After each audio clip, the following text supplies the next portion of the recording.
Bearish flag pattern. नमस्कार मित्रांनो, आज आपण पाहणार 6 प्रकारचे कॅन्डलस्टिक पॅटर्न. हा मित्रांनो आहे बियरिश फ्लॅग पॅटर्न. त्याचं मित्रांनो तुम्हाला स्टॉप लॉसची संपूर्ण माहिती देणार आहे.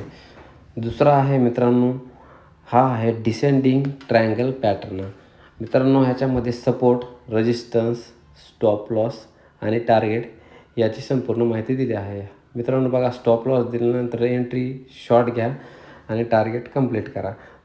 तर तिसरा आहे मित्रांनो बुलिश फ्लॅग पॅटर्न.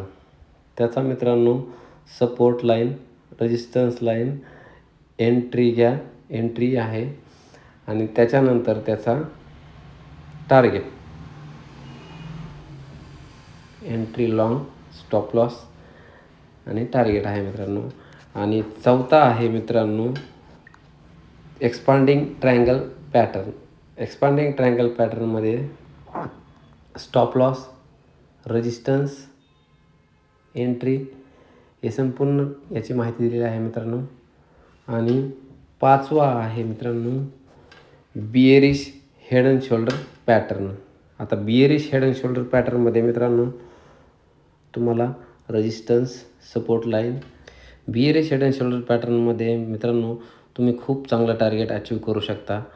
त्याचा राईट शोल्डर, हेड शोल्डर पाहून एंट्री कुठे घ्यायची, कशी घ्यायची ही मी तुम्हाला व्हिडिओद्वारे सांगत आहे मित्रांनो. स्टॉप लॉस कुठं लावायचा, एंट्री कशी घ्यायची, त्याच्यानंतर तो कसा मूव देणार आहे याची संपूर्ण माहिती मी दिली आहे मित्रांनो. आणि 6वा पॅटर्न आहे मित्रांनो आपला बुलिश पिनन पॅटर्न. याची पण तुम्हाला व्हिडिओद्वारे माहिती आहे, एंट्री कुठे घ्यायची आणि टार्गेट कसं डन करायचं.